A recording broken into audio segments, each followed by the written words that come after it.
ఎవని మనస్సు నిరంతరం భగవన్నామస్మరణలో రమిస్తుందో అతనికి ఈశ్వర సాక్షాత్కారం జరుగుతుంది. అన్ని సందేహాలు తీరిపోతాయి. ఇంకా ఏ సాధన అవసరం లేదు. దానికి తగిన సాధన చెయ్యాలి.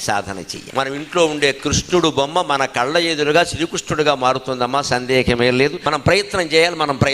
మనం ఈ విగ్రహాన్ని ఇక్కడ మట్టి కొట్టుకుపోతుంటే దానికి దండ బారేసి ద్వారకలో బేటి ద్వారక ఉంది, అక్కడికి వెళ్ళి నీ ఇంట్లో ఉన్న కృష్ణుడిని వదిలేసి అక్కడికి వెళ్ళి మనం ఏం చేస్తామంటే అక్కడ ఏమిటి కుచేలుడు కృష్ణుడికి అటుకులు పెట్టేట, అందుకని అందరి దగ్గర బియ్యం జల్లిస్తున్నాం. ఈ పిచ్చిలో మనం తిరిగేసి నేను బేటి ద్వారాకి వెళ్ళా, బియ్యం చెల్లాని అదొక కబులు చెబుతావు. కానీ ఇక్కడ ఇంట్లో ఉన్న కృష్ణ పరమాత్మ దగ్గర కూర్చుని 5 నిమిషాలు మాట్లాడావా, 5 నిమిషాలు మాట్లాడకుండా ఆయన్ని చూసావా, నీకు కనిపించని భగవంతుడు కూడా నీ ఇంట్లో విగ్రహం మానవ రూపంగా మారి నిన్ను అనుగ్రహించాలి అంటే పట్టు వదలని తీవ్రత. నా తల్లి కనిపించింది, నా తండ్రి కనిపిస్తున్నాడు, నా భార్య కనపడింది, నా భర్త కనపడుతున్నాడు, దేవుడు ఎందుకు కనపడు నాకు, అంత తీవ్ర ప్రయత్నం చేయాలమ్మా, అప్పుడు ఖచ్చితంగా జరుగుతుంది.